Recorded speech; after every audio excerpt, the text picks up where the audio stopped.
Bueno, en este video vamos a ver un pequeño tutorial de cómo utilizar Mega. Lo que tenemos acá es la pantalla principal de Mega y bueno, la verdad es que la organización, digamos, de la interfaz gráfica se ve prácticamente igual en Windows, así que no hay una diferencia entre uno y otro sistema operativo. Lo primero que vamos a hacer es cargar algunos datos, entonces para eso vamos a ir al menú File, Open File Session y vamos a abrir un archivo FASTA que contiene un alineamiento de secuencias ya previamente calculado, ¿ya? Y lo vamos a cargar. Si lo cargamos nos va a preguntar Mega qué es lo que queremos hacer con este archivo, si alinear o analizar. Ya sabemos que está alineado, por lo tanto vamos a clicar analizar para cargarlo. Los datos que tiene nuestro archivo son secuencias nucleotídicas. De hecho, Mega siempre nos pregunta qué tipo de datos es el que contiene el archivo y en este caso nosotros sabemos que son secuencias nucleotídicas, vamos a dejar esa opción seleccionada por defecto. Y acá aparece algunas opciones que se pueden modificar que nos permite cambiar los símbolos que hacen referencia a si hay datos que falten dentro, digamos, de alguna secuencia, el símbolo para representar los gaps o el símbolo para representar nucleótidos idénticos. Eso lo vamos a dejar igual, tal cual como está, digamos, porque en nuestro caso solamente hay símbolos de gaps para representarlos en el archivo. Y vamos a dar OK. Después nos pregunta si estos datos son codificantes para proteína. Eso es importante porque en Mega se pueden hacer traducciones de la secuencia y para eso obviamente va a haber que referenciar un código genético. En este caso particular, las secuencias que estamos cargando no son codificantes, pero yo voy a apretar sí acá para que vean un segundo menú que es importante que sale cuando uno selecciona las secuencias codificantes, ¿ya? Eh, ¿Qué es este? En el fondo, cuando uno selecciona para secuencias codificantes, Mega te va a pedir seleccionar un código genético para realizar la traducción. En este caso de este ejercicio, les acabo de comentar que las secuencias que estoy cargando no son codificantes, por lo tanto, acá en lo que escojamos no tiene mucho sentido en cuanto al resultado, ¿ya? Pero solo lo estoy haciendo como efecto demostrativo. Acá el código se debe seleccionar un código genético, voy a dejar seleccionado estándar solamente. ¿Ok? Eso termina con la carga de los datos y acá aparecen dos iconos y este que dice TA, si uno hace doble clic en él, aparece una segunda ventana que nos muestra la carga de los datos que estaban contenidos en el alineamiento. Fíjense acá que hay un montón de datos que aparecen con un punto acá. Bueno, eso es para simbolizar aquellas columnas del alineamiento donde hay 100% de identidad para todas las secuencias cargadas. ¿Ok? Entonces, por ejemplo, en esta columna todas las secuencias, digamos, o todas las especies en este caso tienen timina en esa posición. Y si se fijan acá, Mega trató de agrupar esto en codones organizados tomando como referencia, ¿no es cierto?, el alineamiento. Pero sabemos que eso en realidad no tiene mucho sentido acá porque yo les dije que no eran codificantes. De todas maneras, vamos a ver acá que, por ejemplo, si uno aprieta este botoncito para traducir secuencia, Mega intenta hacer la traducción de las secuencias correspondientes en este caso, ¿ya? Otra cosa que se puede marcar acá con esta letra C son los sitios conservados, es decir, acá todos los que tienen puntos son sitios conservados, 100% de identidad para toda la secuencia, y sitios variables, que son aquellos que no tienen 100% de identidad y aparecen ahora marcados en amarillo. Entonces con eso uno puede hacer una exploración rápida del alineamiento, ¿ya? Bueno, acá tenemos secuencias nucleotídicas para distintos tipos de monos, ¿no es cierto? Y vamos a construir una filogenia de ellos con estos datos de secuencias nucleotídicas. Bien, vamos a cerrar esa ventana porque con eso ya hemos culminado el proceso, digamos, de carga de los datos. El segundo proceso importante es realizar un testeo del modelo evolutivo y para eso vamos a clicar acá donde dice Models. Sale un menú emergente y vamos a escoger el primero que dice Find Best DNA Protein Models. Entonces, una vez que hacemos eso, nos va a preguntar si queremos trabajar con los datos activos. Vamos a apretar que sí. Y nos va a salir una ventana que se titula Model Selection y acá hay algunos parámetros que podemos testear. Acá se pueden configurar varias opciones, pero es importante recordar lo siguiente. En el fondo, cuando se testea un modelo evolutivo, se tiene que en el fondo evaluar ese modelo evolutivo generando un árbol filogenético para ver, para en el fondo calcular la verosimilitud de ese modelo contra los datos, digamos. Y en este caso los datos sería construir un árbol filogenético. Y hay dos opciones. Uno puede entregar un árbol precalculado o puede pedirle a Mega que calcule el árbol.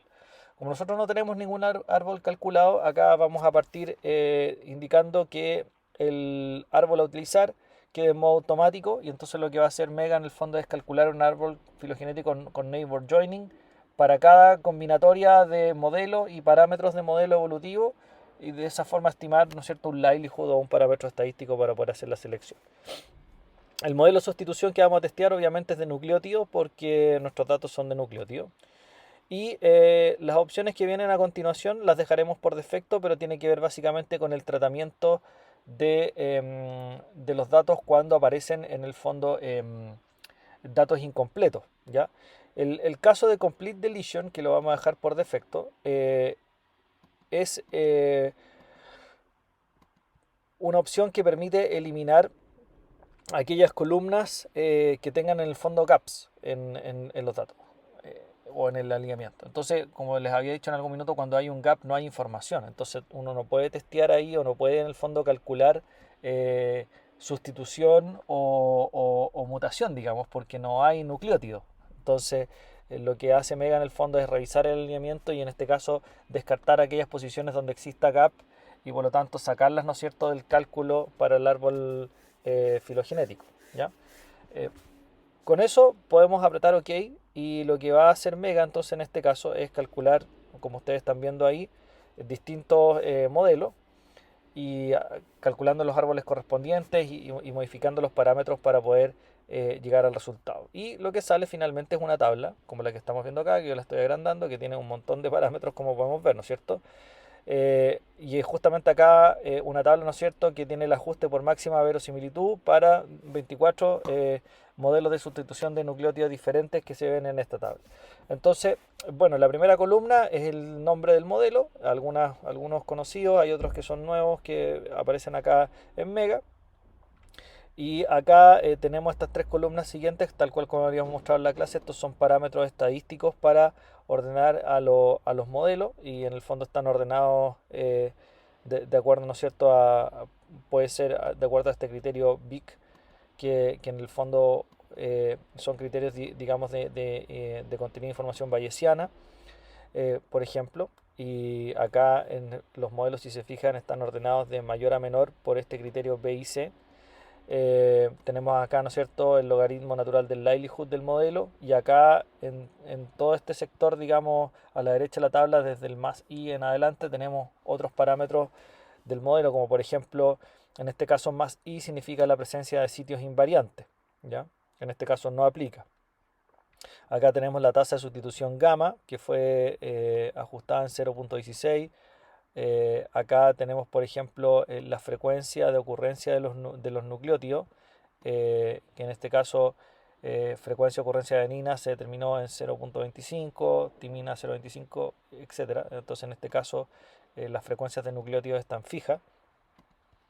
Y acá tenemos todas las tasas de sustitución para distintas combinaciones de mutaciones. Entonces, por ejemplo, la tasa de sustitución de adenina por timina 0.025.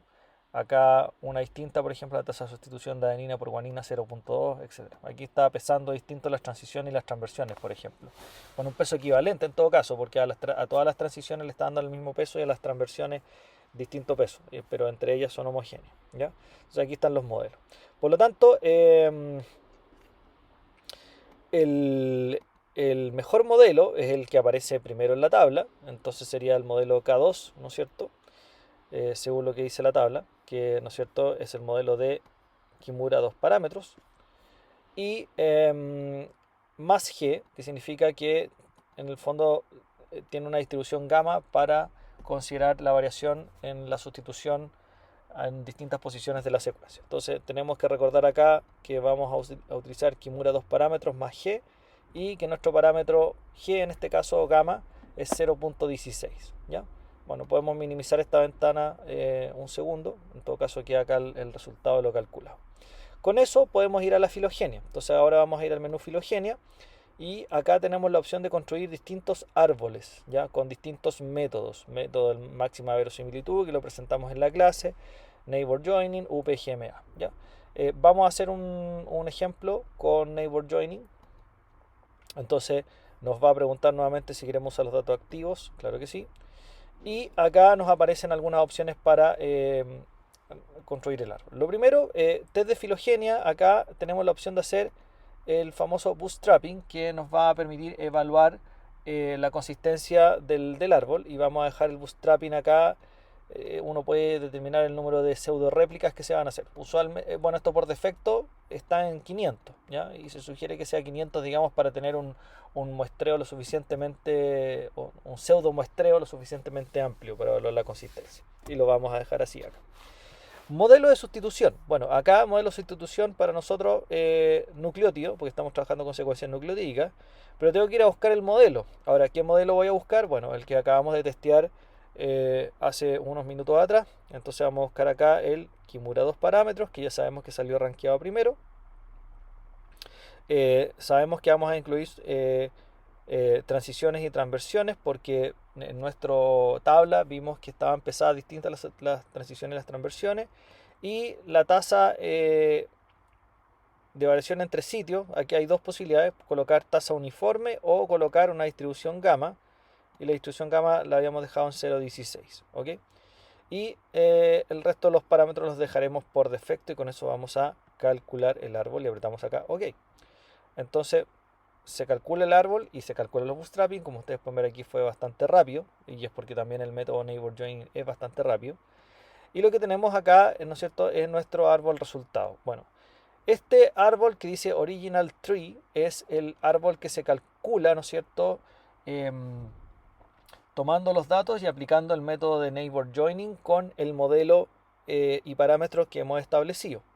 Y los números que aparecen, ¿no es cierto?, indicados acá corresponden al valor de bootstrapping que se obtuvo en el testeo de la consistencia. ¿Qué significa ese 97? Significa que, por ejemplo, el 97% de las pseudo réplicas, de las 500 pseudo réplicas que se hicieron, ¿no es cierto?, contiene este patrón de ramificación que lleva para acá Surili, ¿no es cierto?, y el resto de los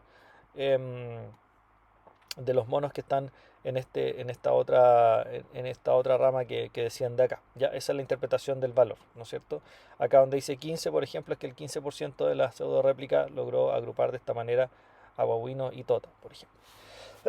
Bueno, lo que estamos viendo acá, disculpen, es un filograma, ¿no es cierto?, porque el largo de las ramas es variable, y acá tenemos una escala, ¿no es cierto?, que da cuenta un poco de la tasa de sustitución, ¿no es cierto?, que se observa según el largo de las ramas, ¿ya?